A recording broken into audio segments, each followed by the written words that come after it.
I'm thrilled to be joined this morning by Dianna and Roman. They're here to tell us a little bit more about Chamberfest West. So, good morning to Dianna and Roman. Morning. Good So morning, nice to be Aaron. with you. It's great to have you with us again. Um, Dianna, I wanted to start with you. This is the second year of Chamberfest West.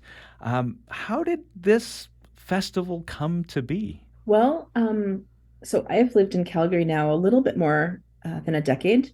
I play concertmaster of the Calgary Philharmonic and now joined by my wonderful husband, Roman. So Calgary feels like our home. It is our home.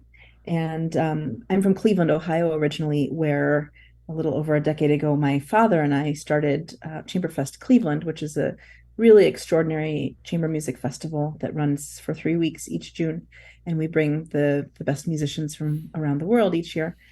Since establishing ourselves as Calgarian, we had long thought it would be wonderful to bring something of the same caliber to Calgary, as there was no chamber music festival, and very little in terms of summer offerings as far as classical music goes. So this came to life during the pandemic, actually, when Roman and I were at home for a long period of time, which we are usually not, and we started playing concerts on our lawn for neighbors and for arts lovers around Calgary. And each week, a few more people showed up. It became a regular thing, and we sort of amassed this group of people that really felt very connected to music. And we thought, if there's ever a time to launch something big in Calgary, it's now while we have the time. And my orchestra wasn't playing, Roman wasn't touring, so we had sort of this dark period that we used to speak with people who we thought might support this initiative. And we launched last July.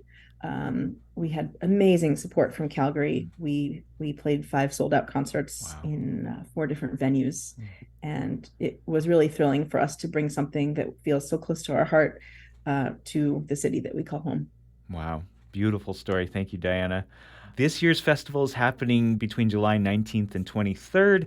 Again, you have some different venues that you'll be frequenting, some exciting programs, incredible roster of artists. Roman, can you pick a couple of the programs that you're really excited about, some of the repertoire, and some of the artists Calgarians might get to meet this summer?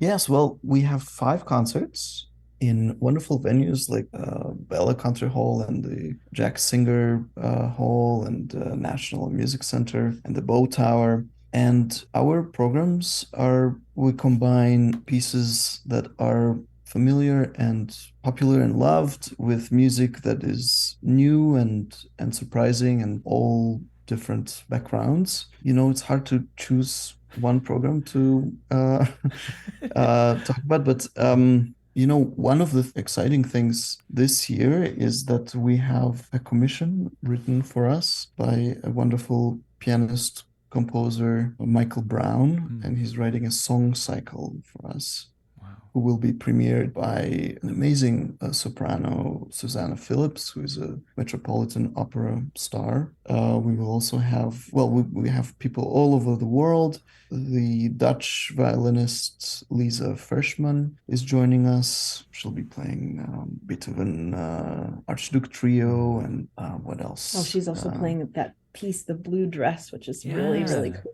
Well, you have a whole program entitled Blue Dress. Can you explain that one a little bit? Sure. Yeah. This piece that Lisa Frischmann is bringing is by the American composer Julia Wolfe with a blue dress on, that has historical significance. Well, I shouldn't give it away, but it's a really cool piece for 5 violins, and there's some singing involved. It's maybe as close to rock music as classical music can Wow. come.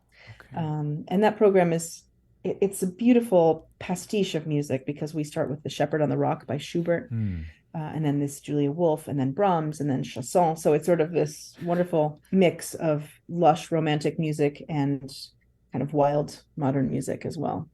And Wow. I just want to say that one of the pieces of feedback we got after our last festival, which I most appreciated, was that several people actually said, I wasn't sure if I'd love the new works that you programmed, but I just totally fell in love with them through the descriptions that you gave from stage, and also Hmm. just the performances. They were electrifying. So we were really so glad to hear that, because that was one of the things that was important to us, to bring music that maybe hasn't been performed in Alberta yet. And it sounds like you're presenting it in a really approachable way and making new music by living composers accessible to our audiences. Yes, and I think also putting them in the right, in a surprising context with the staples of the repertoire and putting them next to each other, they start to converse with each other. Yeah.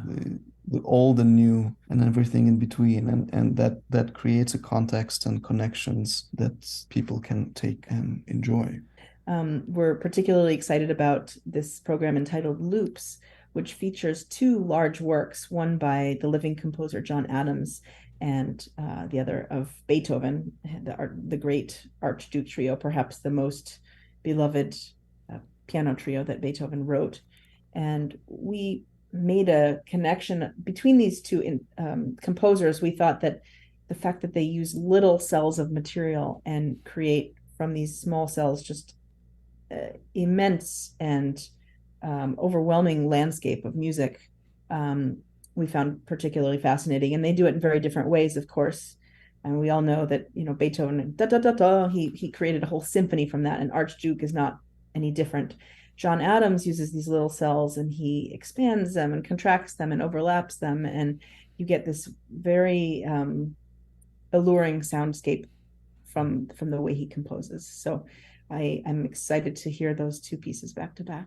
Absolutely. You talked about context and connections, Roman, and part of that is not just the music connecting with each other and the context of the music, but the context also includes venues as well. And Roman, you named some incredible venues, and there's one venue in particular that seems to have already caught people's attention. Dianna, can you talk about these concerts at the Bow Tower? Sure. Yeah, we'll be at the Bow Tower for two concerts, two unfortunately sold out concerts. Well, fortunately, yeah. I'm sorry for those of you on the radio.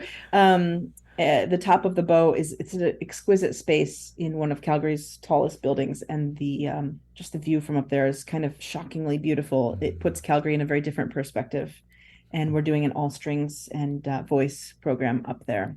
Wow.